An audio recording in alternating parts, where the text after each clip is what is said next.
I took a look at my credit card statement the other day, and the amount of interest that it has accrued is not good. Like over $200 just this month. So I thought I'm gonna take more time to try and figure out 5 unique ways to save money. Stay tuned until the end because I have big news. Number 1, ask for the Save team. Any internet cable service provider, at least here in Canada, will have a Save or loyalty team. Basically, their whole existence is to try to give good deals and retain customers so that the bottom line looks as good as it possibly can. So they are absolutely approved ahead of time to give really special deals, things that the average salesperson would not be able to. But the Save team has all those special codes, things that have expired, that kind of thing.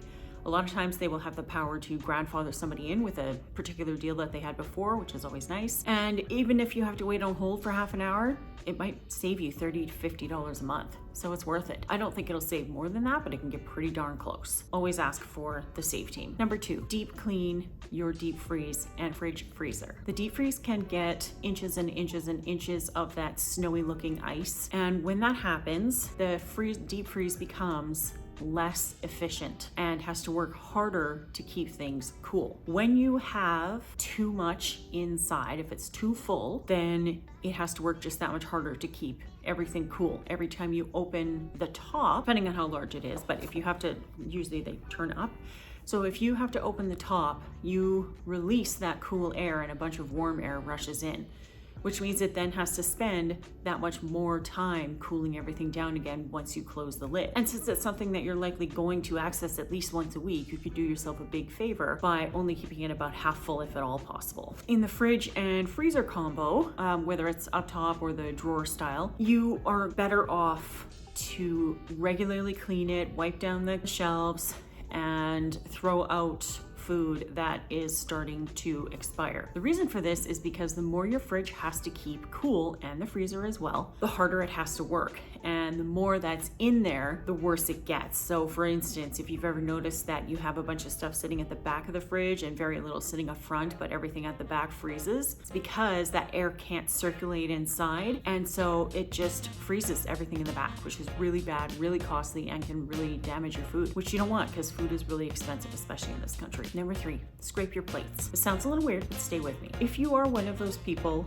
who frequently leaves your plates with dried food on it, especially the kind of stuff that sticks really well, like cheese. Cheese is so bad, especially when it's dried or baked on or caked on, especially if you had to use a microwave. The dishwasher can struggle to clean it off. To save money, if you scrape your plates as soon as you're done eating, then you will not have to risk having to wash those dishes a second time when the dishwasher inevitably doesn't do the job right the first time, and or hand washing it. Anyone who has a dishwasher should know by now, and if they don't, I will tell you, that dishwashers, especially within the last 5 to 10 years, are so much more efficient with water use than if you hand wash your dishes. It's better for the environment, which sounds crazy, but it's true if you actually use your dishwasher. So please do it if you can. Number 4, find a way to compost. Now, this can be tough if you're an apartment dweller like I am. I don't want to compost my plants. They smell bad and they wouldn't be outside. Well, not my plants, but the food if I were to put it in there.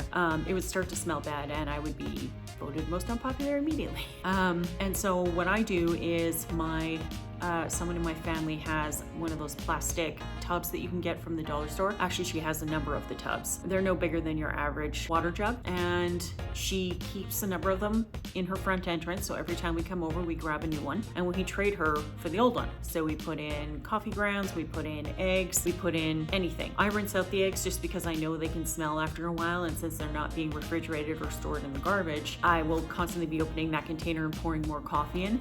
Coffee is great for eliminating odor, but when it comes to natural food, there's only so much work coffee can do. So if you can come up with some sort of system with someone who does have a yard or loves plants or has one of those composting bins in their backyard or a worm composting bin or has a composting schedule or program through their city, we have that, but they decided not to allow any of us downtown dwellers to use it because there's too many food-based businesses, and they didn't want the food-based businesses to be able to, send this for free with their trucks, the city trucks. So unfortunately, that means that we get left out just because they just didn't think it was important enough.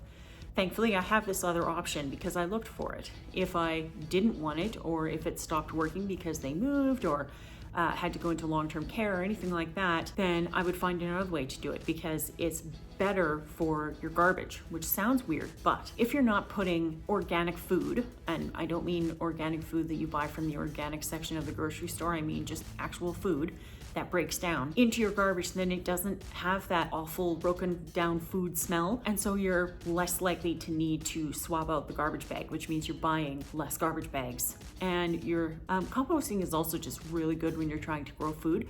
So if anyone is looking for compost, then that's a great place to start. Number 5, declutter. This probably sounds a little counterintuitive because a lot of decluttering could end in throwing things out. And compared to my example with the garbage bag just now, that might not help. But a lot of things can be donated. You'll be surprised what people will buy on Facebook Marketplace or Kijiji or eBay or any of the other places where you can put stuff up for sale. Now, decluttering inside the house, mostly where I'm coming from when it comes to that is the less stuff you have inside, the less your heating and cooling system has to heat and cool that stuff. Everything has a temperature to it, and if you want your heating and cooling to be as efficient as possible, then you should have less stuff. It seems silly, but it actually makes a lot of sense when you think about it. Okay, that's all I've got for the top 5. Now I'm going to share my big news. I'm happy to report that for the first time in my life, I went to my boss and I explained why I need a raise. My 90-day review is next week, and he not only agreed that I provide an intense amount of value to my current company, but that I am worth the raise because my resume is really quite unique and they need my skills. So I am getting a $5 an hour raise. Huge number. There's a little bit of a caveat to it. Well, there is and there isn't. The problem is tax. I'll be moved up to the next tax bracket, which means I'm going to lose a whole bunch more to tax. I don't know what that number is going to be because I will also qualify for benefits, which means the pension and the healthcare and dental and all of that will start being knocked off my checks as well. So it's kind of a double ding of, yay, I got a raise, but then I also have to start paying for things that I haven't been paying for the last 3 months. I still think it's a net positive, and I'm actually quite excited to see what my first check will be. The new money also comes with a new position. So some of the things that I needed to do before that in a way were causing me to spend more money by putting me in a bad position, as in putting me in a store that I love, whether I had the boss's credit card or not, I also carried my credit card with me, so it ended up being really destructive. I think this is going to be good. I think this is really going to help. Eventually, I will dive directly into the numbers to give everyone an idea on what it is that I owe. I know I kind of mentioned it in a couple of videos before, but it's just not quite enough. So I cannot wait to see what my new checks look like. Anyway, thank you so much for listening, and I'll talk to you soon.